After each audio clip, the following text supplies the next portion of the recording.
السلام عليكم، مرحبا بكم في قناه شهيوات صافا. اليوم بغيت نحضر معاكم واحد لي طارت صغار عامرين بواحد الكريمه ديال الحامض. بالنسبه لي طارت راني فايت حضرتهم معاكم. بالنسبه للبنات اللي ما شافوهمش غادي نخليهم لهم في صندوق الوصف. المهم بلا ما نطول عليكم ندوزو للمقادير ديال الكريمه اللي غادي نديرو ديال الحامض. عندي هنايا واحد 100 غرام ديال سنيده، عندي واحد عصير جوج حامضات، عصير ديال جوج حامضات وهادو القشور ديالهم حكيتهم هنايا وعصرت الحامض هنا. عندي جوج بيضات، عندي جوج معالق كبار ديال مايزينا نشا، واحد النكهه ديال الحامض وكاس ديال الماء. اول حاجه غادي نبداو بالقشور ديال دوك جوج حامضات.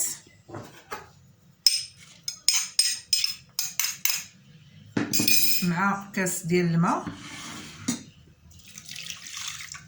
وغادي نديروهم فوق البوطه حتى يغليو مزيان ونرجع معكم. ها هو بعد ما غلا لينا داك القشور د الحامض، هما بعد ما غلاو. علاش كنغلي انا القشور د الحامض مع داك الكاس تاع الماء؟ باش نخرجوا منه داك الجهد ديال الحامض. دابا انا غنطفي عليه وغادي نصفيه. غادي نصفيه دابا هنا.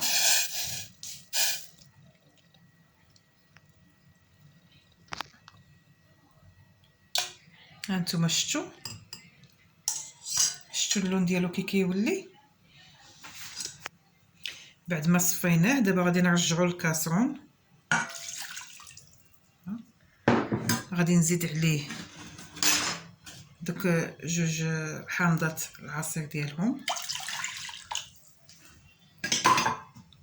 100 غرام ديال سنيده،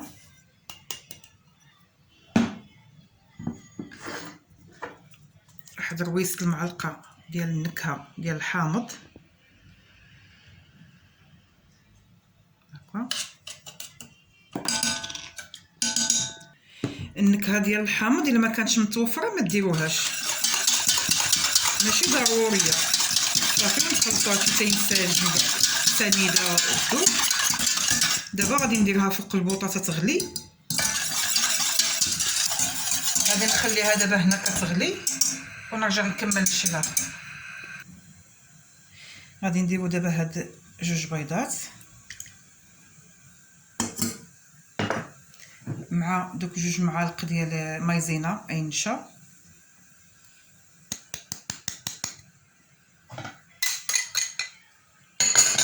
غادي نخلطهم.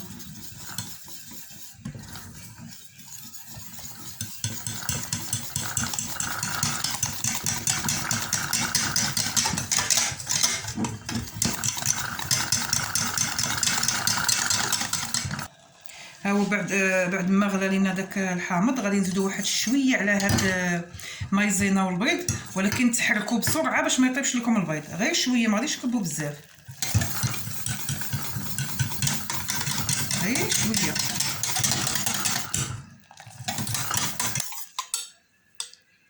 دابا غادي نخلطهم.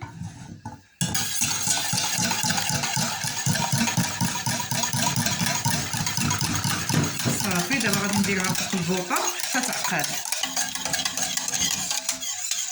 غتبقاو ما تبداوش من التحراك باش ما تلصقش ليكم حتى يعقد لكم الخليط. هانتوما بعد ما عقدت كتجي بحال هكذا على هذا الشكل هذا. كنزيدو فيها واحد المعلقه ديال الزبده باش كتبقى لنا رطبه بحال هكا. نخلطوها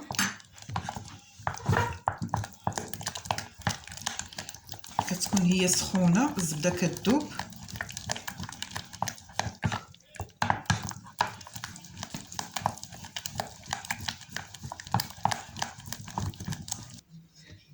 ها هي بعد ما دابت داك الزبده دابا غنخليوها تتبرد واحد شويه ونعمروا بها لي طارت ديالنا.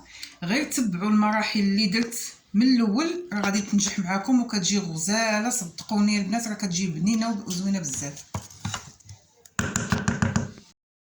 الشكل النهائي ديال لي طارت ديالنا اللي عامرين بالكريمه د الحامض. كما قلت لكم انا لي طارت راني فايت ليا خدمتهم معكم، انا عيت كانوا عندي موجودين. اللي ما شافهمش غادي نخليهم في صندوق الوصف. كنتمنى ينالوا الاعجاب ديالكم وتجربوهم وبالصحه والراحه، وكما العاده ما تنساونيش بالتشجيعات ديالكم والى فيديو اخر ان شاء الله.